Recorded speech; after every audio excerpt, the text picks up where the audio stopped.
அருகே அர்ப்பீசம்பாளையம் கிராமத்தில் உள்ள த பட்டர்ஃப்ளை பள்ளியில் 1ஆம் ஆண்டு விழா சிறப்பாக நடைபெற்றது. குழந்தைகள் நடனம், ரைம்ஸ், கவிதைகள், குழந்தைகள் தங்கள் திறமைகளை சிறப்பாக வெளிப்படுத்தினர்.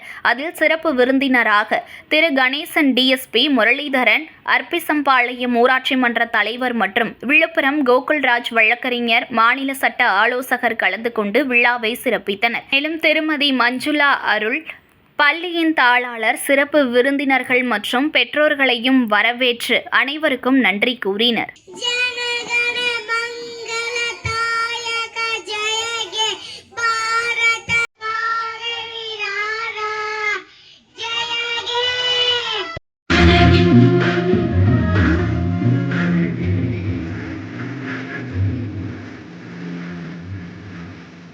செய்திகளை உடனுக்குடன் தெரிந்து கொள்ள லைக் பண்ணுங்க, ஷேர் பண்ணுங்க, சப்ஸ்கிரைப் பண்ணுங்க, மறக்காம கமெண்ட் பண்ணுங்க.